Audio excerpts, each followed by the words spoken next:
Anong mensahe ang kailangan marinig ng mga Aries sa August 2024 mid-month?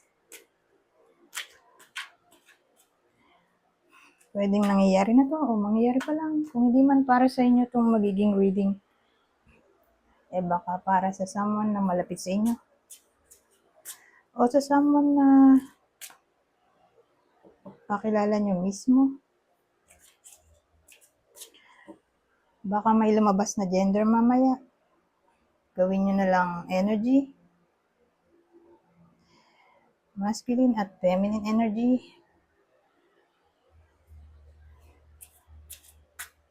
Pwede rin naman na huwag nyo nang pansinin yung gender as long as tama naman yung sitwasyon nyo sa reading, edi huwag nyo nang pansinin yung gender.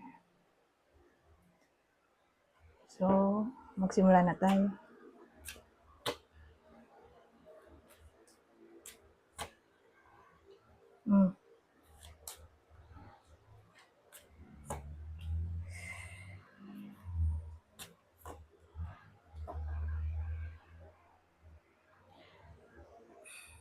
Aries to, di ba?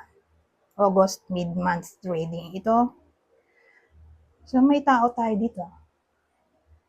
So, kunin nyo lang info na sa tingin nyo ay fit sa sitwasyon nyo o sa kakilala nyo. Kung hindi man para sa inyo itong reading. So, sasabihin ko yung description, kayo na ang bahala kung anong description ang fit sa inyo at doon sa kakilala nyo. Kasi gumagawa ko ng sarili kong description eh. Anyways, ganito. May babae dito. Pwedeng kasal, may anak, may stable job, o may source of income, businesswoman, may posisyon, mayaman,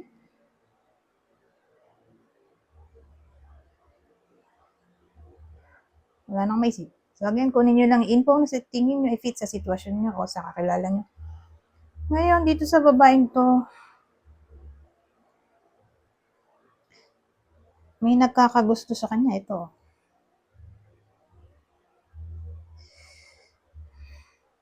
Whether siya mismo yung may gusto dito o ito yung may gusto dito. Kaya lang nakatali na yung babae sa iba. Pero probably yung lalaki yung may gusto dito kasi nakatali na siya sa iba.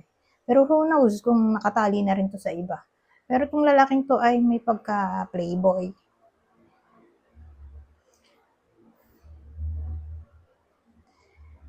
Either nangyayari na to o mangyayari pa lang. Kaya lang,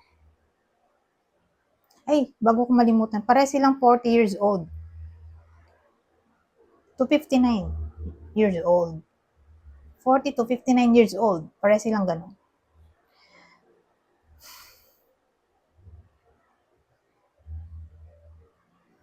Mapusok kasi itong lalaking to eh. Saka ano siya, flirty, may pagka bad boy, bolero. Kaya siguro, baka ma-attract din tong babae dito sa lalaki. Although, may asawa na siya. Kasal, pwede rin. Kasal siya.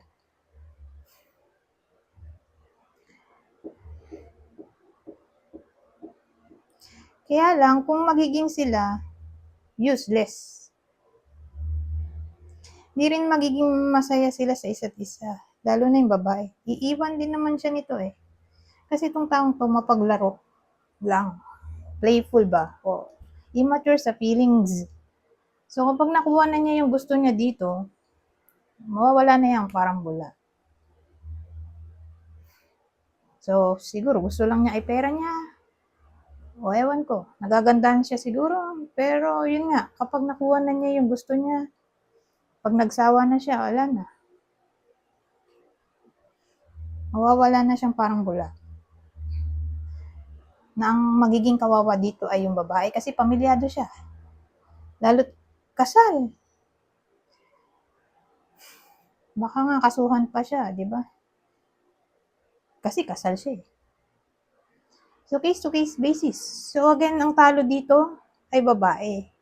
Kasi remember, baliktad din to. Kung itutuloy nila ang maling relasyon nito, unrequited love ang kahantungan. So, pag unrequited love, may isa dyan na mawawala, probably ito. Na ito na lang ang umaasa sa bandang huli. O nagmamahal sa bandang huli. Kasi ito nga, left behind, iiwan din siya nito. Hindi magtatagal, iiwan din ng lalaking to itong babae. O pwedeng dahil kaya hindi mag-work yung connection. Kasi ma-realize nila na hindi sila fit sa isa't isa dahil may isa sa kanila na tactless o rude. Na para bang nasayang yung isinacrifice dito probably ng babae. Kasi siya yung kasal eh. O dahil hindi mag-work yung connection. So, siya ang talo dito. Yung babae. Kasi ano to eh. Fire sign to, di ba? Wands pala. Basta wands. Fire sign siya, pero doon ako sa wands. Ang tinutukoy ko yung wands. Yung king, court card ng wands. Basta wands na court card. Madali yung mag-move on. Ito mahihirapan mag-move on to. Kaya yun, siya talo dito. Anyways, pwedeng tumama sa inyo tong reading, pwede rin dun sa kakilala niyo. So, paano natin malalaman kung para sa inyo ba tong reading o hindi? So, again, either nangyayari na to o mangyayari pa na. Ito yung possible partner ng babae sa kwento. O regardless na lang kung sino siya dyan sa kwento. Okay? Kung sino kayo sa kwento na to. O kakilala nyo. Ito yung partner ng Aries. Kasi may cross watcher. Pisces, Gemini. Kung kakilala, sabihin natin kakilala. Doon tumama to. Leo, Aquarius,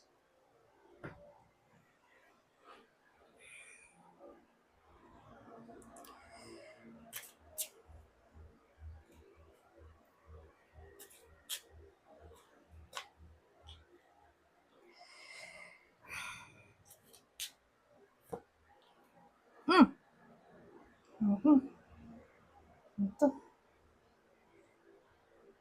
Masyado maliwanag. The Hand. Pero baliktad. Ito, problema natin, backstabber.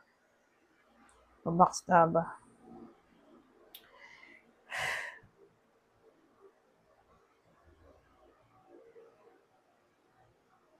Well, magkarugtong siguro to. Bihira lang magdugtong yung kwento ko. Actually, pag nag-iba ko ng deck, iba na rin ang kwento. So, dito nagdugtong sila eh. Kasi, remember, ito ay kasal ng babae. Diba? Mahuhuli siya eh. Sa akto ng asawa niya. O, ewan ko. Mabubuking siya sa alaguyo niya. Hindi ko alam kung paano, pero siguro may someone na pinagkakatiwalaan siya na maaring ilantad ang sikreto niya sa asawa niya mismo kasi may backstabber tayo. So, ibig sabihin, may someone na pinagkakatiwalaan niya na tinira siya sa likod. Kaya nga backstabber. So, kaya siya mahuhuli ay dahil may someone na pinagkakatiwalaan niya na ibubunyag ang kanyang lihim sa asawa niya o sa, ewan ko kung kanino. Basta makakarating sa asawa niya yung tungkol sa kalaguyo niya doon sa babae. O siguro sa asawa nitong lalaki. Basta, in short, with manggagaling sa alinman sa kanila, itong backstabber, mabubuking nga sila.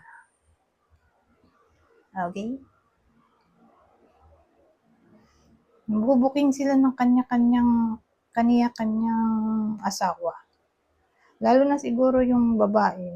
Kasi, alanganin ako sa babae. Natingin ko,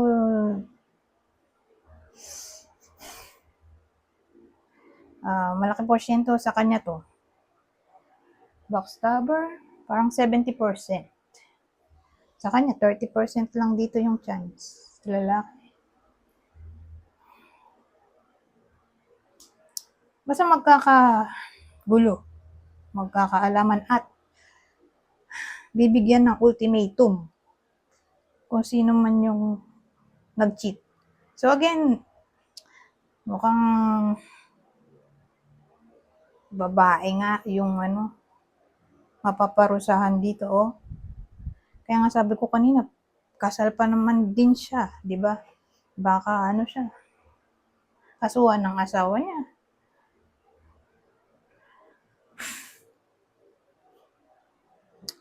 Ganun. Pero depende pa rin, case to case basis, di ba?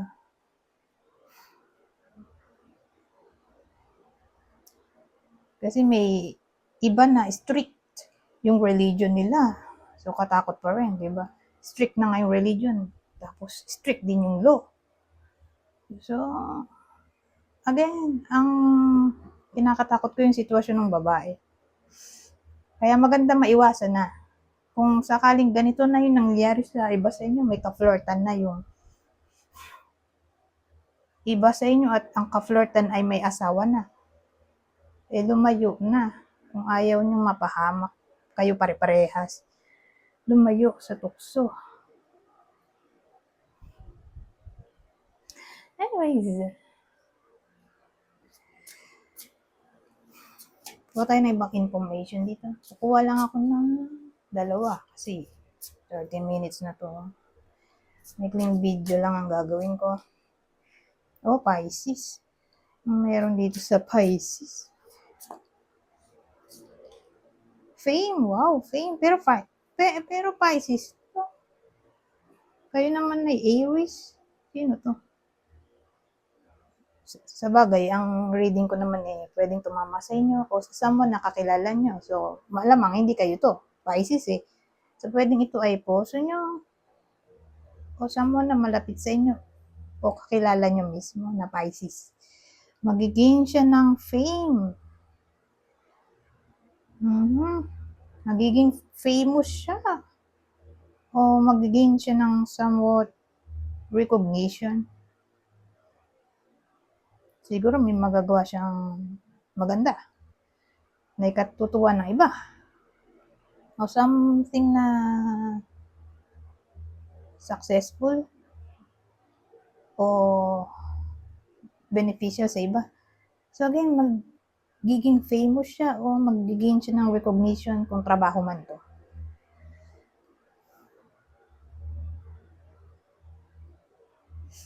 Anyways, hanggang dito na lang. Goodbye.